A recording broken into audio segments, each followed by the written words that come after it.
자, 2월 6일입니다. 월요일입니다.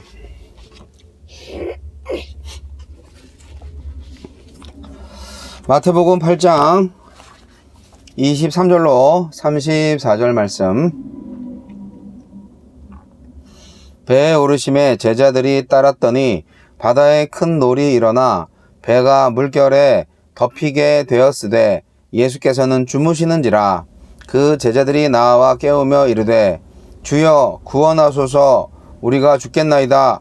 예수께서 이르시되 어찌하여 무서워하느냐, 믿음이 작은 자들아 하시고 곧 일어나사 바람과 바다를 꾸짖으시니 아주 잔잔하게 되거늘 그 사람들이 놀랍게 여겨 이르되 이가 어떠한 사람이기에 바람과 바다도 순종하는가 하더라.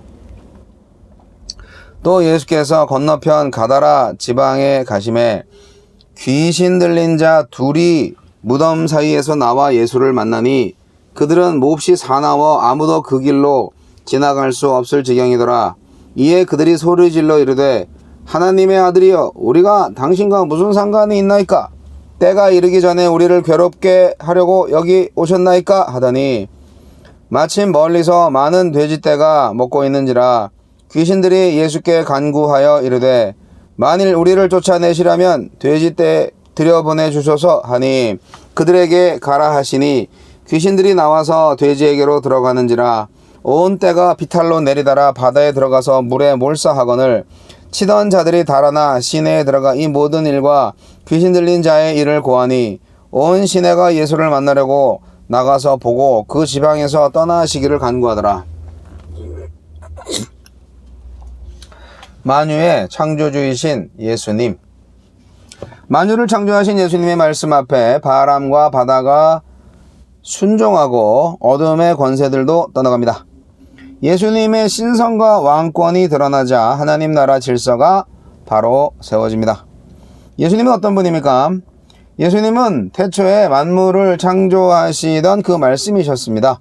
흑암과 혼돈과 공허뿐이던 창조의 그날처럼 어두운 밤바다의 큰 물결은 혼돈 그 자체였지만 예수님이 말씀하시자 질서를 되찾고 즉시 잔잔해졌습니다. 예수님을 통하여 이제 새 창조가 있게 될 것을 예고하고 있습니다.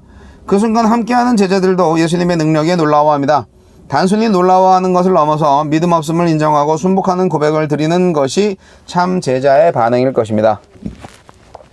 우리에게 주시는 교훈은 무엇입니까? 말씀 한마디로 바다를 잔잔케 하신 예수님은 제자들이 그간 알고 믿고 따르던 분이 아니었습니다. 그들에게 예수님은 함께하면 할수록 또 경험하면 할수록 더 새롭게 다가오시는 분이었습니다. 우리의 무지와 불신에서 나오는 놀라움이 아니라 우리의 작은 믿음과 제한된 지식과 기대를 넘어서서 일하시는 예수님으로 인한 놀라움이 가득한 한 해가 되기를 소망합시다. 귀신은 사람이 사람답게 살 수 없도록 통제하고 조종합니다. 참 생명의 관계를 누리지 못하게 하고 죽음의 그림자 가운데 소외와 단절로 가두어버립니다. 돼지를 몰살시키며 사회적 혼란까지 일으킵니다. 그런 귀신도 예수님이 하나님의 아들이라는 정확한 지식은 갖고 있습니다.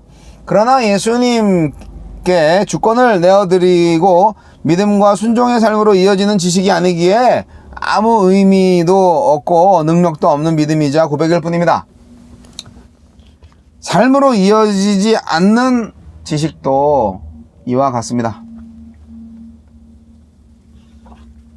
귀신 들린 이들을 해방하시는 구원의 사건 앞에서 이기적인 사람들은 자신의 손익을 계산합니다.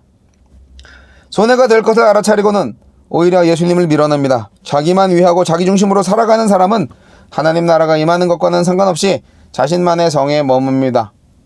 실은 자신이라는 신을 섬기고 있습니다. 자기 유익만 목적인 삶을 내려놓고 주위를 살필 때, 자기 자신을 부인할 때 비로소 예수님을 창조주로, 구세주로, 왕으로 합당하게 섬길 수 있습니다. 주여, 만유를 창조하신 예수님의 권능의 말씀을 순종으로 받는 우리가 되게 하소서.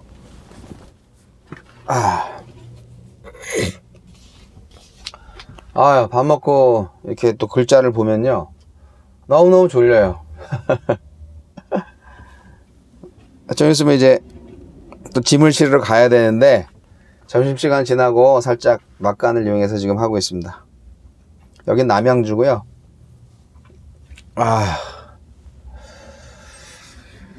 마석 IC 근처네요. 네. 춘천 가는 길 위에 졸음쉼터에서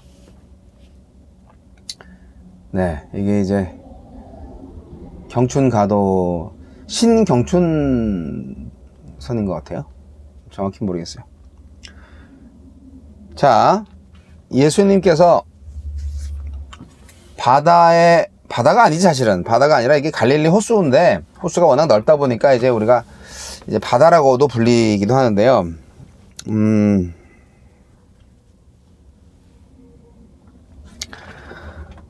바람이 불고 막 파도가 치고, 그러니까 제자들이 물에 빠져 죽을 것 같다. 그래서 선생님을 깨웠다는 얘기를 지금 하고 있습니다. 주여 구원하소서 우리가 죽겠나이다. 이 말이 그렇지, 선생님 살려주세요 이렇게 하는 거나 마찬가지죠. 네. 바람과 바다를 잔잔하게 하시는 예수님을 통해서 우리는 예수님이 어떤 분이신지를 알 수가 있습니다. 이거는 신적 존재만이 가능한 것입니다. 신입니다. 신. 하나님만이 가능한 일이죠. 이게 계속 예수님이 누구인가? 하나님이다 라는 것을 지금 마태복음도 계속 얘기하고 있습니다. 사실 예수님은 새 출애굽을 위해서 새로운 모세로 오신 분이죠. 하나님의 아들. 그 예수님이 말로 꾸짖어서 바다를 잔잔케 하셨습니다. 제자들은 홍해 앞에서의 그 이스라엘 백성들처럼 큰 너울이 있는 바다를 보면서 놀라하는 그런 모습이었을 겁니다. 예, 과거에 홍해 바다 앞에서 두려워했던 그 백성들의 모습이 지금 제자들의 모습일 거예요.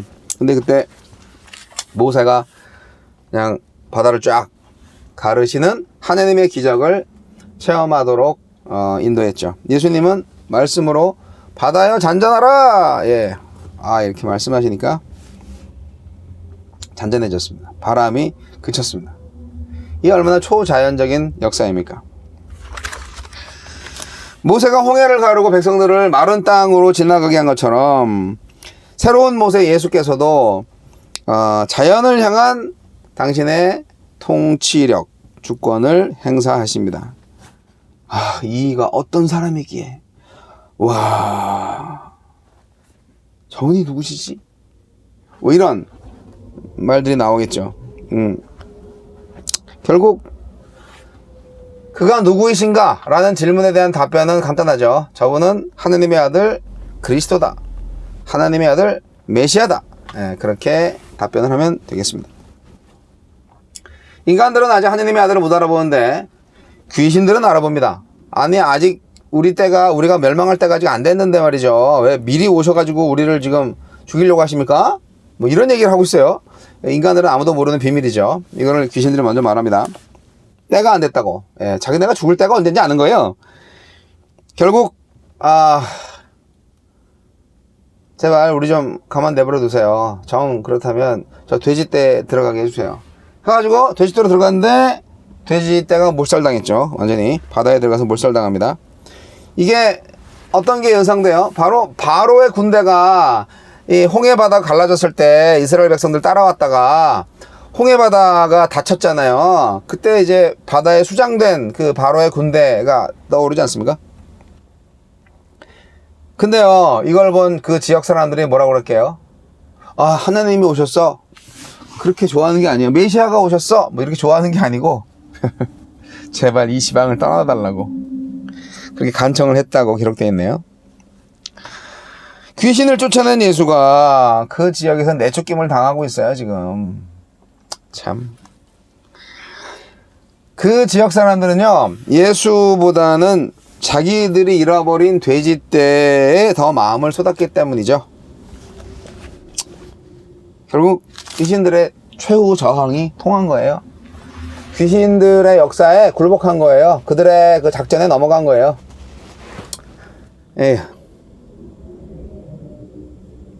자, 여러분, 만유의 창조주 되시는 예수님을 찬양합니다. 그분만이 창조주 하나님의 아들이시고 우리를 구원하실 유일하신 하나님이십니다. 자연을 다스리시는 권세를 가지신 분, 네, 이건 과학도 아니고 전적으로 하나님의 능력입니다. 그래서 귀신들은 아는 거죠. 아직도 예수가 누구신지 모르신단 말입니까? 그렇다면 예수님이 하나님의 아들이심을 믿으시고 하나님이 바다를 잔잔케 하시는, 자연을 다스리시는 권세를 가진 창조주 하나님이라는 사실을 믿으시기 바랍니다.